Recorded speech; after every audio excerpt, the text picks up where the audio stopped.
Hello everyone, I am Randy Suarez, aka Silva, today back here with another amazing reaction. This time, the first time on this channel, we got a video for it. Sarcastic course and the ranking of goth girls. Yeah, I made it no secret that I love me some goth girls. And let's just say, well, technically I'm engaged to one, so definitely ain't afraid. And but let's just say the ranking for every cartoon goth girl piqued my interest, but this is a long video, so I'm gonna cut this video into parts and until I finish, because at the end of the day, and let's just say I ain't trying to sit down for an hour and 25 minutes, okay, unless I'm watching a good movie or something. But anyway, if you like any of this content, please like, comment, and subscribe to my channel. Like, comment, and subscribe to Sarcastic Course. I will leave the original link to this video down below so you can watch it uninterrupted. Also, link to my Twitter, Instagram, and TikTok. Follow me on those social platforms. A link to my Cashapp. Feel gracious enough to donate whatever you want to donate. That's fine. You don't, that's fine as well. Same thing as super thanks, but by donating, like, comment, subscribe, and sharing all that good stuff, I ever show your support. It lets me know you rock with the reaction content. Rock with the channel. Rock with your boy. But further ado, buckle up and let's get started. Alright, we here with some Sarcastic course ranking every cartoon goth girl. And the first one looks like it's going to be Sam, but in a weird way, let me know in the comments down below who is your favorite goth girl of all time. Let me know in the comments down below. Like I said in the beginning, this is a long video, so I'm going to be cutting this into parts because I'm not trying to sit here all day. So let's go. Let me tell you all a story, one that may sound familiar to a great many of you. Once upon a time, a child was sitting at home watching TV. Everything seemed normal. Heroes were heroing, joke tellers were telling, 'twas a day like any other. Things seemed simpler back then, more innocent. But then, suddenly, everything changed when the baddie in black dropped, and you were never the same again. Oh yeah, it was this. It was definitely with the Hess girls, then follow with Charmed. Yeah. I never made it a secret that I didn't love goth girls. I love them. Then apparently I remind them of a black screwed up teddy bear. I have no clue what that one is. It just happens. Maybe it happened 40 years ago, maybe it was yesterday, but the goth crush has been a staple of cartoon history since as long as anyone can remember. Yeah. And I'd have it no other way, as this archetype is responsible for more awakenings than the... well, that sound. Everyone has their first, and in honor of Halloween, I figured we might as well discuss and rank. Wait. As this archetype is responsible for more awakenings than the... well, that sound. Everyone has their first... Can we appreciate the fantastic casting of Avatar: The Last Airbender, the live-action one, for Netflix? Like, fantastic casting for June. I have myself a Zawad moment. And in honor of Halloween, I figured we might as well discuss and rank all of them. This is not a smash or pass, though we are getting horny for Halloween. If that's not your... yes. It sucks I didn't react to this sooner, but sorry, I reacted. But yeah. Again, this is a long video, so I'm gonna be breaking this into parts, probably within 20 to 30 minutes. It depends on the mood. Totally valid, but this is also going to serve as a little trip down memory lane, and some of these characters are going to unearth some serious memories. So for spooks and giggles, let's get into it. Yes. Also, a quick disclaimer, the goth crush really has fuck all to do with actual goths. So just to get this out of the way, I'm playing fast and loose with the term goth crush, as I'm using it the way the internet does. Basically, anybody with a dark color palette, bad attitude is optional, just like them being slightly scary. I'm doing this because that's just how colloquially the term has been thrown around, and I'm gonna throw a massive wrench into my own classification later. So, I don't want to get bogged down in the debate of like, okay, who's a fake goth? Is this an emo? What do any of these terms actually mean? Yeah. These topics have been covered in other videos, so go check them out. This ain't gonna be that video, but just remember, just because someone dresses a certain way doesn't mean y'all can make assumptions. Yes. Okay? Okay. Let's move on to the tiers. No ranking/tier video would be complete without a bunch of really dumb tier names, so to start from the bottom up, we have the lowest end of the spectrum, terrible. And when I say terrible, I want you to know that this is the energy we're going for. You are terrible. You've got no rhythm, no coordination. I've seen two epileptics share a bowl of noodles with more grace. God, I love Roger. But yes, this is the worst of the worst. The character that I can't stand and think we'd be better off without. You may like it, that's fine, because contrary to what the internet wants you to believe, your faves are not a reflection of who you are. I should know. Though honestly, I don't think a lot of crushes are gonna be down here, as they have to be actively annoying to me to get over, you know. Yeah. Well, that's the lowest tier, and going to the next one, and honestly, this one might actually be worse. It's dull. Dull as fuck! Damn. Suffocation by the world's softest, beigest pillow. The worst thing a piece of fiction can be is boring. If it gives nothing, then you have nothing to do with it. Like, I can't even have fun being a hater. I can't shit-talk it with friends. It just exists and wasted my time. This is for all the goths that I can barely remember, that I feel nothing for, no aha moment, no reaction, just, oh, yeah, they're okay, here. yeah. Might as well just throw them in just cause they might mean something to somebody else, and that's it. Probably would say that will belong to Charmcaster from Ben 10. Because to be honest, yeah, first in the design, Alien Force, like, but then storylines, like, so yeah. This isn't a good tier to be in, but like everything else here, it's just my opinion, which is just as irrelevant and nonsensical as everyone else's. Don't let the sub count trick you. But after this, we have fine. Why?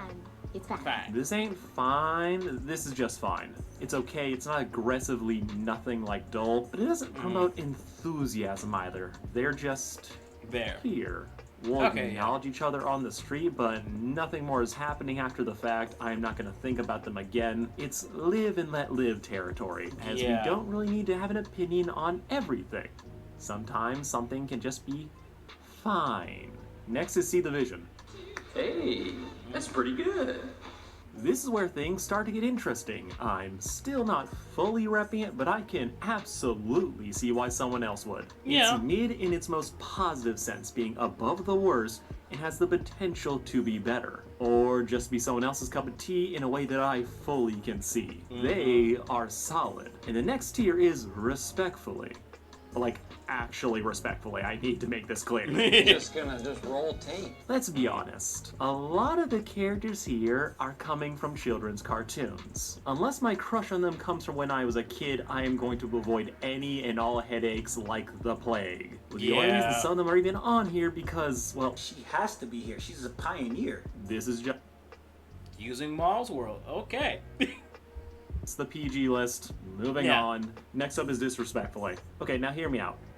This is exactly what it sounds like. That's hot. I mean, it's not To be honest, yeah.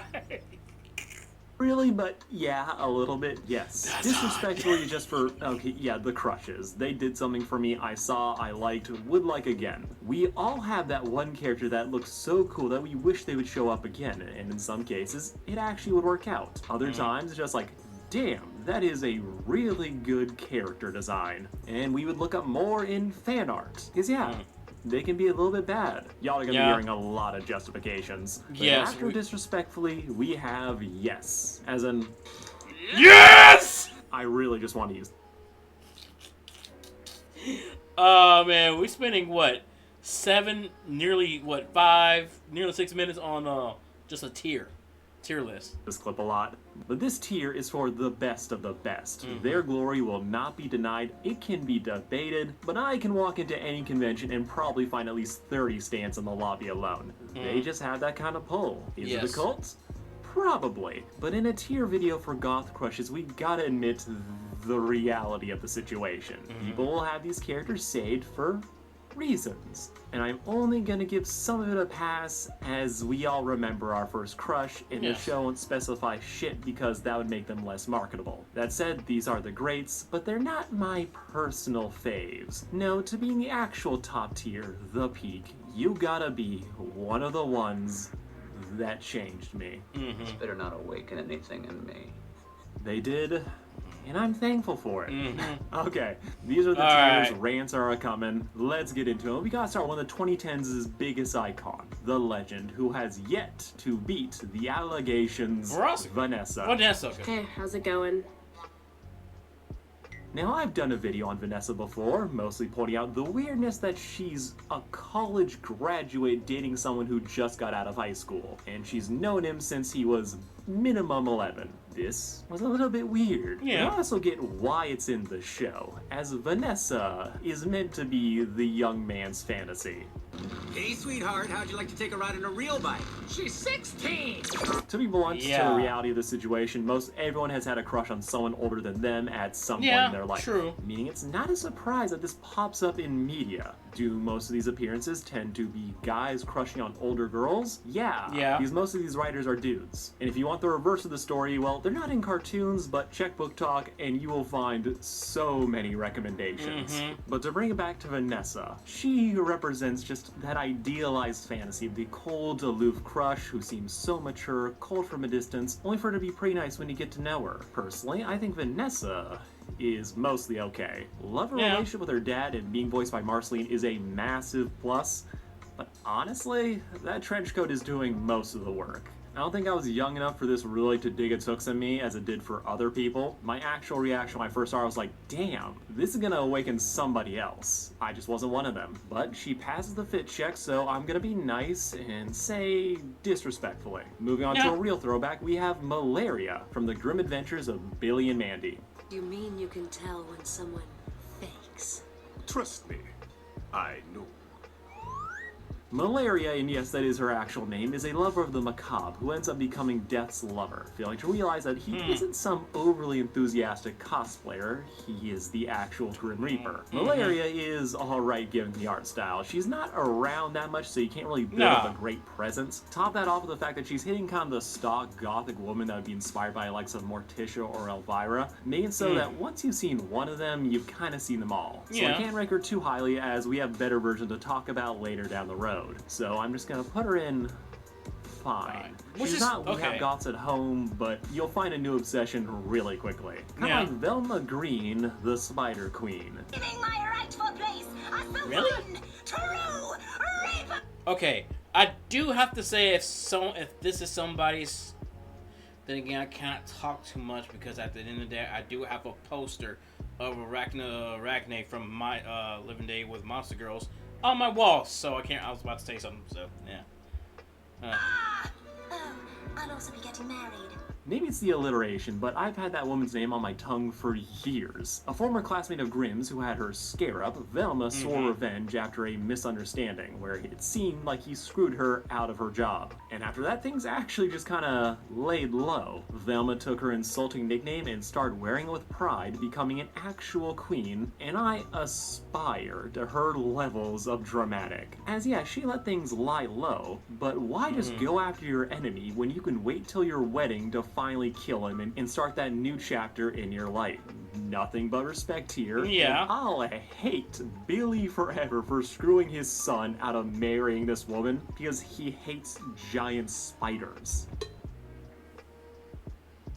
That did happen. Billy. Oh yeah, I would too. Oh yeah, thank you for reminding me. Yeah, I would definitely hate Billy forever. Yeah, they're both idiots. And frankly, she is too good for this family. Velma Green, the Spider Queen, is a yes, as the nostalgia blast alone I got for remembering her took her to basically the finish line. Speaking of which, word of warning, never draw people being cocooned for strangers online. Just trust me on this. Like the next one, but First, I have to tell the story. Years ago, I was in college, too broke for cable and too cheap for Netflix. All I had for entertainment was watch cartoons online, which, ironically, I used almost exclusively for anime. I quite literally was out of the cartoon game. But then, one day, I went back home to my parents. I was switching through the big three, trying to see what I missed, when suddenly, I started vibing with this one little show called OKKO. I don't know why, but it spoke to me.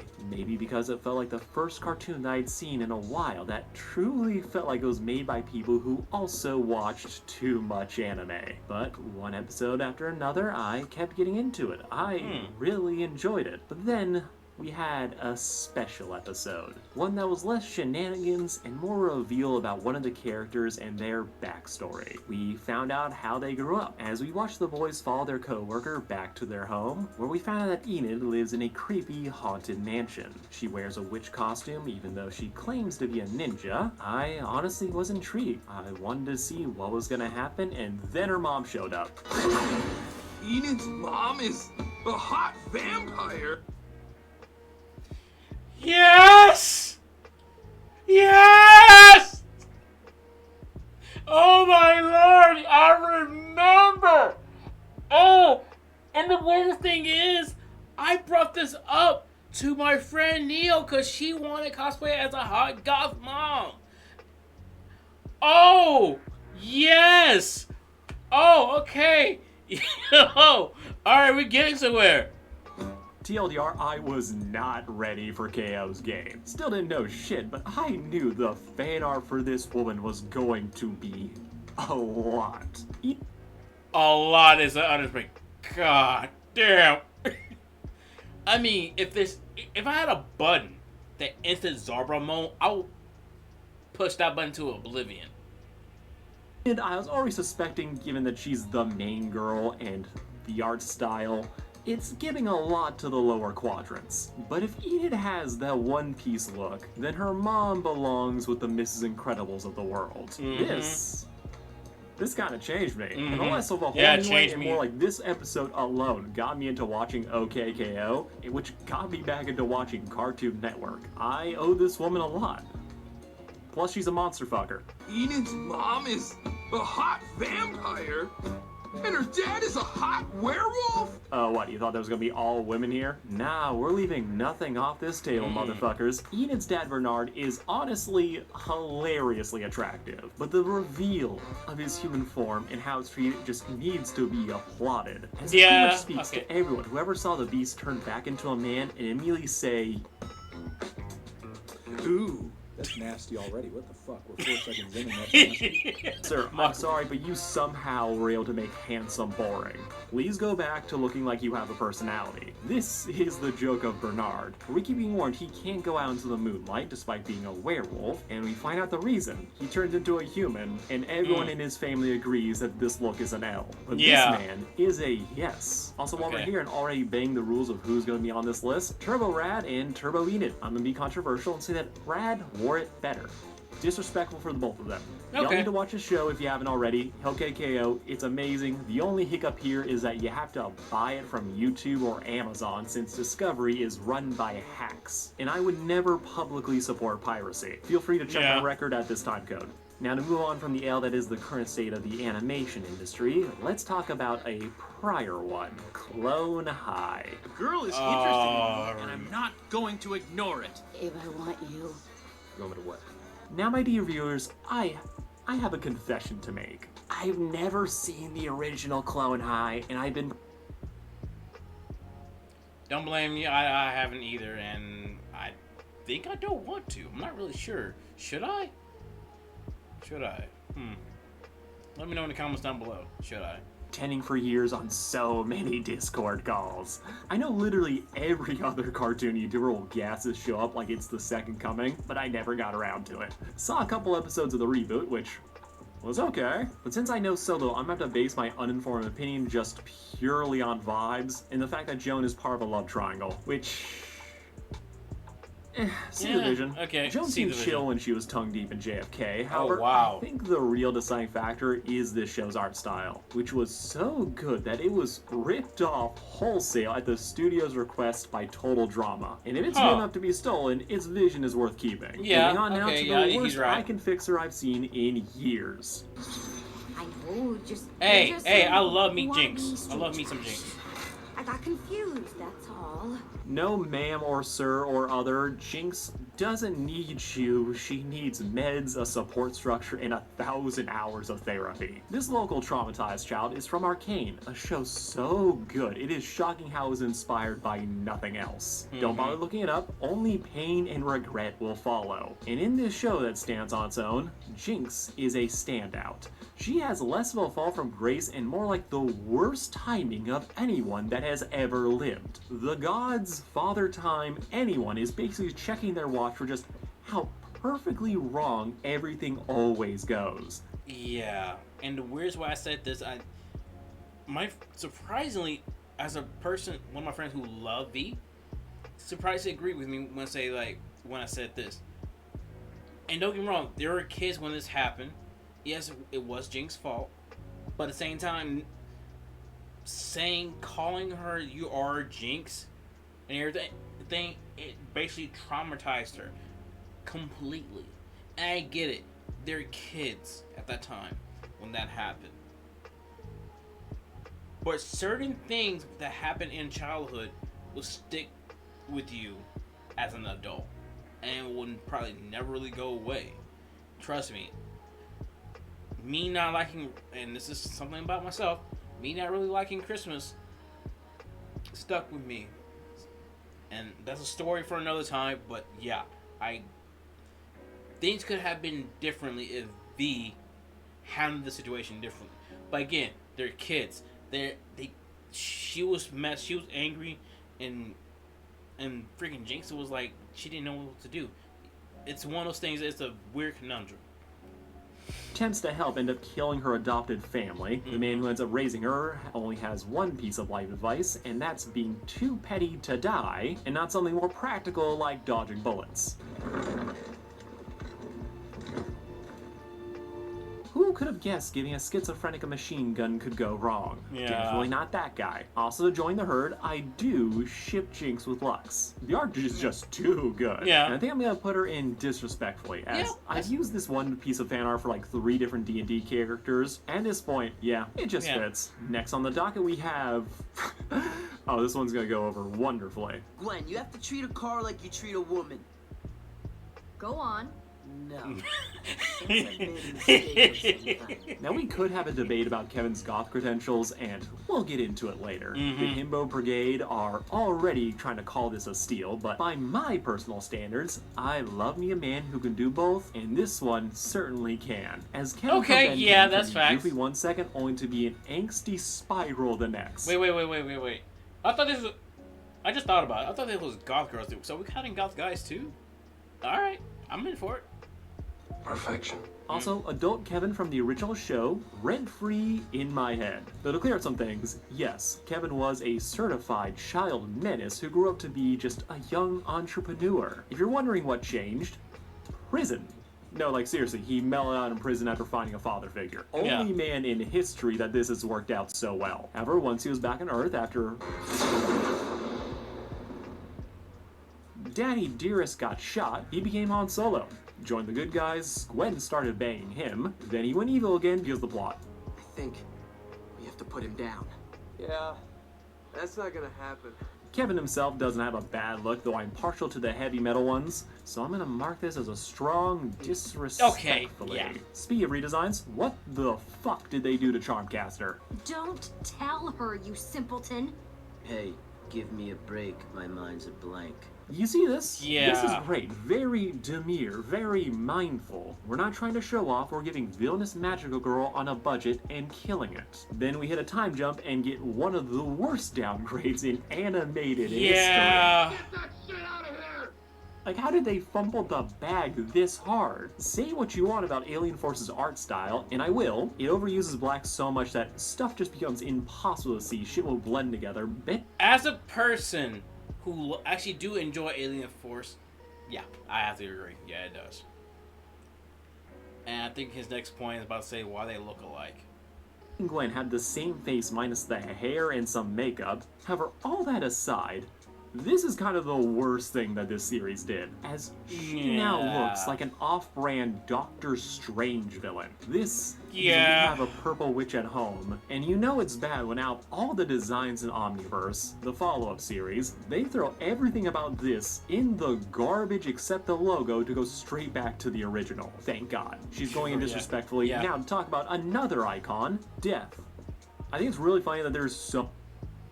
Which version? DC version or big boobies version?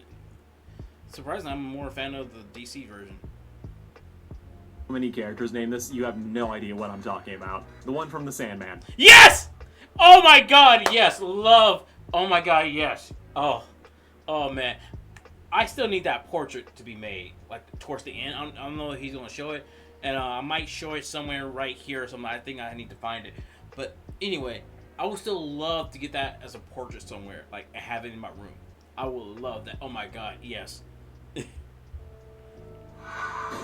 Now this is gonna be hard since I kinda got into Sandman late, and no, that's not it. I just found Neil Gaiman was a monster while recording, and fuck, god damn it, this is why you don't have idols. But Death the Endless is an icon that should stand above her recently outed origins. A subversion of typical Western depictions of death. Sorry about that, guys. That's not it. I just found Neil Gaiman was a monster while recording, and fuck, god damn it, this is why you don't have idols. But Death the Endless is an icon that should stand above her recently outed origins. A subversion of typical Western depictions of death, replacing doom and gloom with cheekiness and empathy. Death from the Sand. You know what? I'm going towards 40 minutes on this one.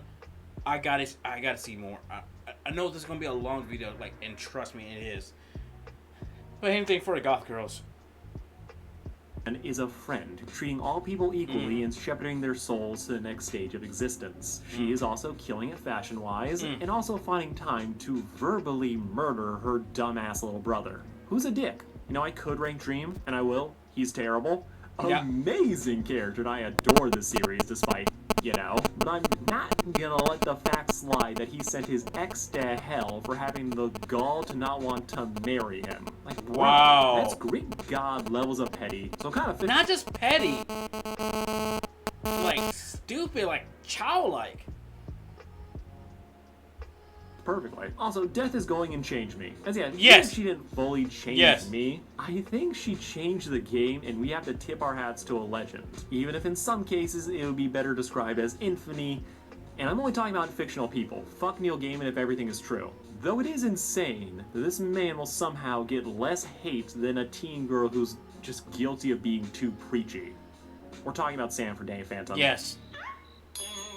Who the heck is Wes? Now, Sam is a contentious character. She suffers from the horrific woman's disease of being ridden by men, with the show playing her interest in the environment and position as the voice of reason for cringe. Not to mention people are still butthurt about the god-awful finale where Danny quits because of god-awful writing, and Sam called him out for it. Because yeah, this wasn't in character. Personally, I like Sam well enough. More for the concept of what she could have been in more competent, non-art stealing hands. But I do have a bone to pick with her fandom, as I mourn what she could have been. And her fandom does the same. Physically. I swear every time Sam pops up nowadays, it's either people still bitching or one of those two fan arts where she's built like a thirst trap, which is pretty much the main...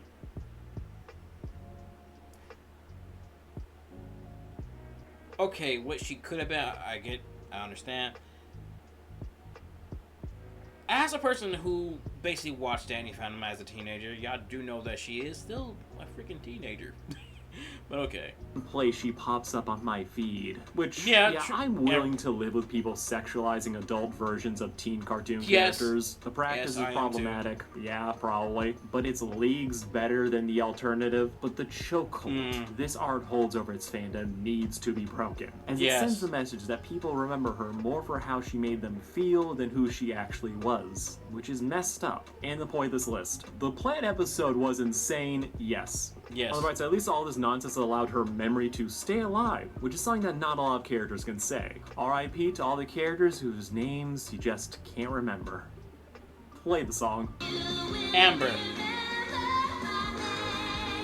Ember is in that special class of cartoon characters where you know somebody gave a note that said too hot, please change, only for the show to completely ignore it. Ember McLean is one such character, as she's a ghost rock star who exists to be popular and to start drama, growing stronger from the cheers of her fans, with me howling in the back as I actually really like her design more than Marceline's. Which is insane because I love Marceline, but the hair is fire. Also, she was a pirate and killed it. I'm still a fan of Ember's first appearance more than any other, as it's probably one of my favorite episodes of the show. In spite of the painful cringe of watching a love spell cause Danny to be obsessed with Sam, Ember's stage presence, the charisma, actually using Tucker to save the day, it's all worth it. But the chokehold she had over me was insane. She changed me. Yeah, this one for me wasn't even a debate, and as an avid overthinker, that is one of the biggest... Somewhat valid list so far.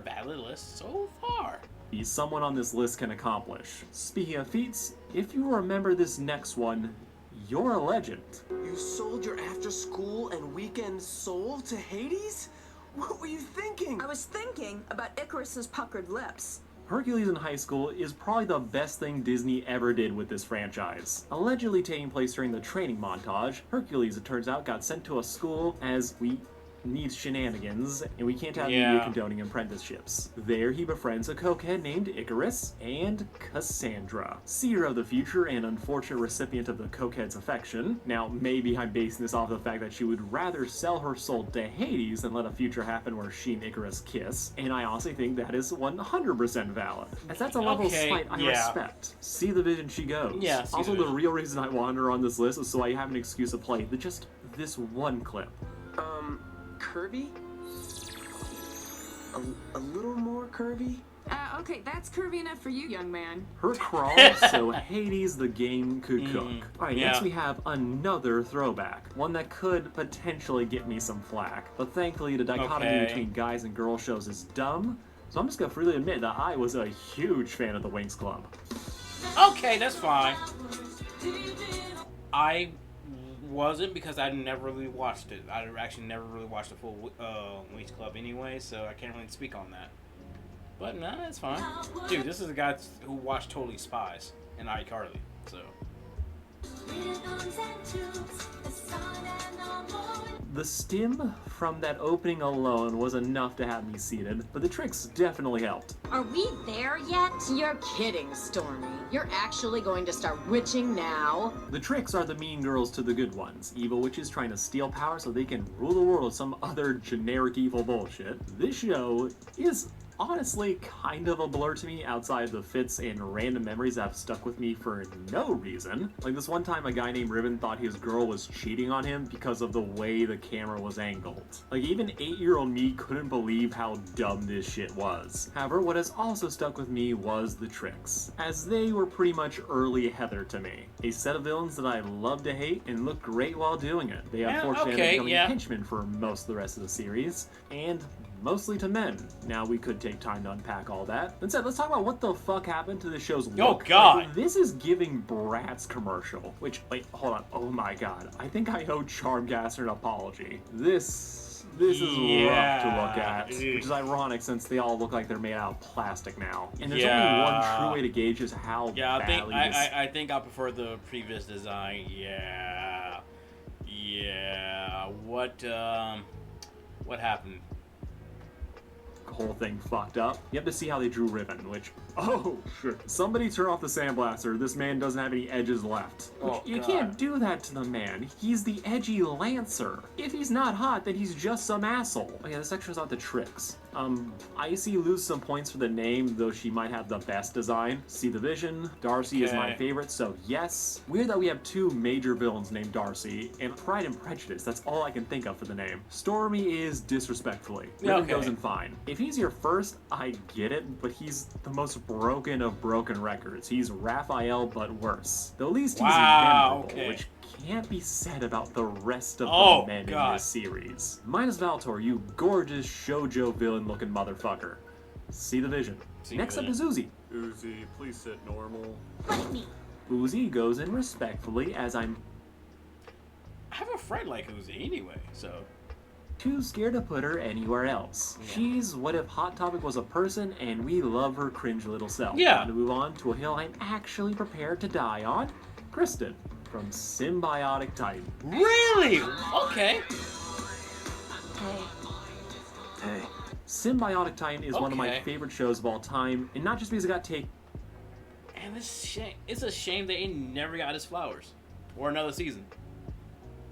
before its. Titan brought the hype, pushed boundaries in all the right way, and achieves the damn near impossible feat of Gendy Tartatovsky writing characters with actual romantic chemistry. Now, I've complained about this in the past, and I'll say it again here. Gendy is one of the GOATs. I love this man. He made my favorite cartoon of all time. But this man couldn't write a believable romance if his life depended on it. So the fact that we have multiple good couples, it makes me just a wee bit suspicious that Gendy's co-creators might have stepped in to make them somewhat adorable. But my axe to grind aside, Kristen's design is to die for, and I want her so badly to hook up with Lance. Maybe because I didn't want it to be Alana instead. Like, she's great, I love her, but I wanted one set of opposite sex leads to stay platonic once in my childhood. Not to mention Kristen seemed pretty on Lance's wavelength. From an antisocial personality to practicing martial arts, the fact that when he does ask her out, she turns him down, keeping that aloof appeal and punishing Lance for making it sound like he's only asking her out because he has to, 'twas just good food, and I want this show back so much. Same!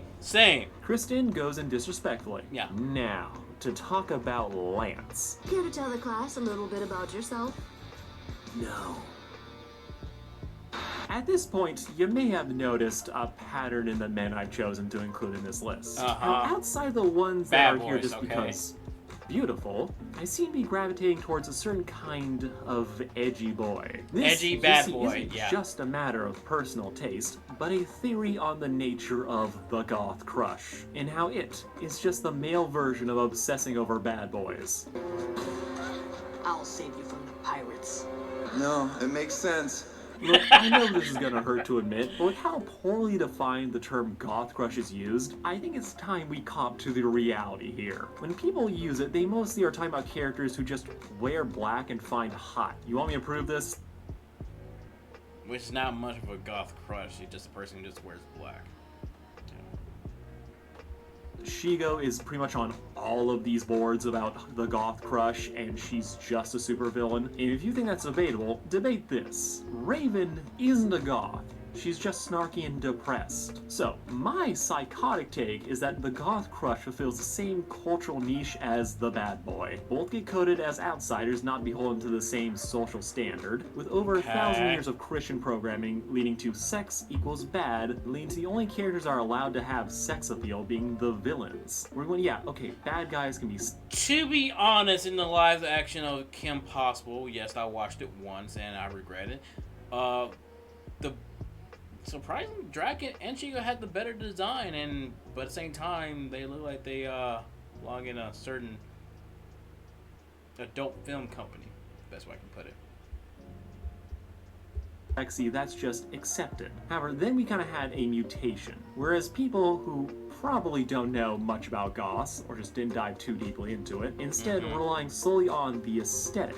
The idea of the darkly dressed outsider getting conflated with evil, which then got conflated again with attractiveness, creating an archetype that was allowed to be considered hot versus other characters in the show, especially in kids media. You see this best with the Hex Girls, who are amazing, but they're allowed to have this appeal because they are initially suspects in a case. The subversion comes later, but the idea of this gothic crush stuck, and it was just the new trope to do. One that managed to take the appeal of the villainess while having them not be a villain. Instead, they just need to be goth, punk, X, Y, or Z. This to me is similar to the bad boy, where this antisocial and often hostile outer persona leads to a sense of danger. This allows them to be just a little bit sexy, a little bit more mature, and of course almost always is then revealed that they have a soft center. Both of these tropes play upon this idea of initial expectations versus who the person actually is. But that idea, that initial first assumption, allows for a little bit more of a risque element to be added to their character.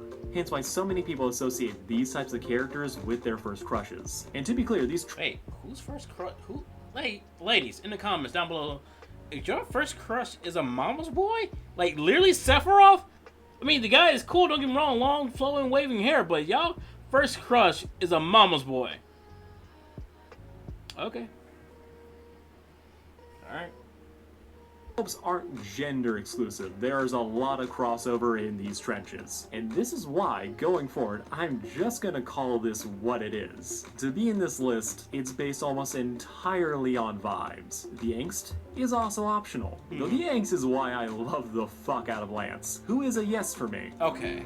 Respectfully. Why did you do it, Dad? Why? Daddy issues. Lance is kind of the perfect angst factory. He's an orphan who lost his dad in a tragic science experiment, so his godfather decided that the best place for a recently traumatized orphan was military school, where he was promptly bullied, isolated, and developed issues with authority, despite excelling at his training. It's been years, and the dude still wakes up in the middle of the night anticipating his dad's return. He used to come home late from work. This loss has haunted him ever since, and I love how we have all this backstory. We have this edgy military prodigy who just watched his homeworld fall only for him to end up in fucking high school. Lance is a ball of grief and rage that has never been properly unpacked. So of course he's gonna take all that energy and throw into any outlet available to him. I mean, it's either that or simmer. He obsesses over Alana's safety. He is beating up criminals at night, drag racing, and that one time he just joins a rock band. Lance is every bad boy cliche, and the only thing he's missing is a 3 Days Grace song to just complete the package.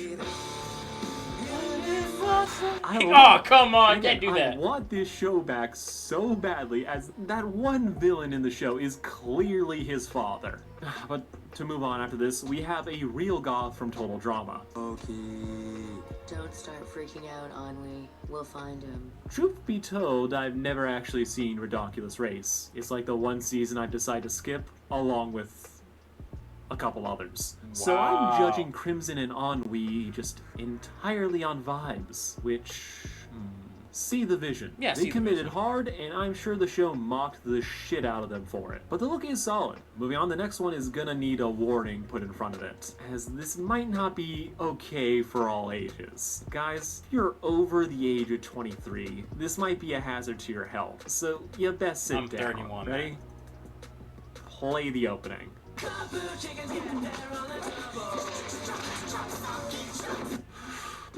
I cannot believe this show was actually real. I thought this was a fever dream for the longest time.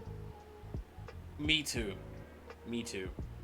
Chop Saki Chooks exists. This was real, and yeah, it does sound vaguely racist. But we'll leave those debates to the experts, as we're just here to talk about that one villain. I meet degenerate goth girls every day, honey. What makes you so special? Okay, this isn't very high for me. The design is baby's first bad girl. It's a basic catsuit, and her hair has highlights, cause we need to really establish how she's not like the other girls. The basic thing doesn't stop there, though, as even her backstory and personality just scream first draft. Oni is the childhood friend of the main heroine who she becomes evil due to envy. That's it. She's dull. There's nothing here to really hook me, besides the novelty that this show was real. So we're gonna follow her up with something a little more strange. Death. The Kid. Wait, what? Okay, yeah, I see the vision. I mean, to be honest, it's actually one of my future cosplays. Huh. Okay. He's called The Kid because it's a reference to Billy the Kid. How old is he? 15. Look, I was a huge Soul Eater fan as a kid, so please give me some grace on this one, as this show was my crack. From the action to the music to every single opening and the Halloween aesthetic, Soul Eater checked all the boxes, with Black Star's teeth getting kicked in just making for a winning combination. Kid was my favorite character, being the perfect blend of badass and goofy, and yeah, I did write a fanfic about him being the Black Butler's son. Sue me. Don't even try to find it, I already deleted it off of fanfiction.net. Ah, damn it! Damn it! Oh, okay. You won this one. Alright. Damn it. Personally, I think my favorite look for Kid was when he was under the Madness of Order. There's a lot of lore here. Just know, the skull mouth thing, it looked great. Though on the question of where to rank him, yeah, I'm gonna play it safe and just do respectfully. Yeah, that's... You know, optics. Next up on my crush list is Misty from My Life as a Teenage Robot. Really? You're smashing busloads of kids. You're the problem. Well, gosh, Jenny, maybe you should be fighting me. Cartoon in the early O's had an obsession with creating just the coolest characters possible, only to never use them outside like 2 appearances. Misty is one such case. She's a Raven XP, her whole team is based on the Teen Titans, so go figure. But Misty was clearly the standout, being the only one to reappear and to then turn out to be a villain. She was only a hero for the money, so crime started to look really attractive real quickly. Disrespectfully. Maybe because I did ship her with Jenny a lot. Alright, before we get into the next Nostalgia Blast, I need to ask you all a question. Have you seen Spy X Family? Yes. Cool? Yes? Now Yeah. follow-up question. Do you remember Spy X Family when it was on Nickelodeon?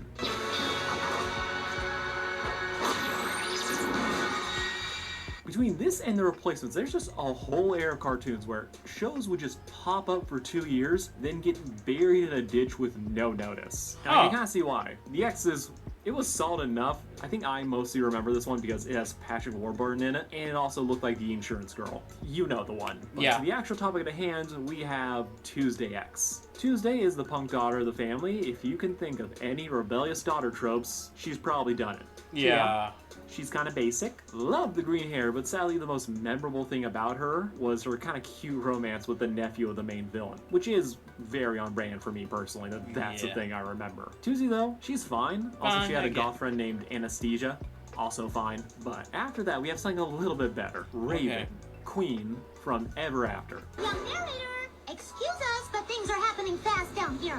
Okay, I'm just gonna combine this with Monster High, as I've never seen either of these things. I, for so long, thought they were just commercials, mostly because I kept skipping past all of them. This was not my era and not my thing, and therefore not my problem. I'm gonna put all this in See the Vision, as I'm sure other people love this to death. Okay, now we'll talk about the real Raven. Yay! The real Raven. Perfection. So yeah, this changed me. We all tried to do Azarath, Metreon, Zinthos at least once in our life. Dude, I have the fucking shirt. Which I'll probably wear for the next time. And I love me a good introvert with a dark past and daddy issues. So naturally, my favorite character was gonna be Raven, though personally I think Cyborg had my favorite episodes. Raven here is the mistress of magic, the creature of night forced to deal with morning people. If she's a lead, you know the episode was gonna be a banger. And if her hair suddenly got long, then you know shit was about to go down. She was everything. And her and Beast Boy were cute. It's one of those things that, yes, I do agree.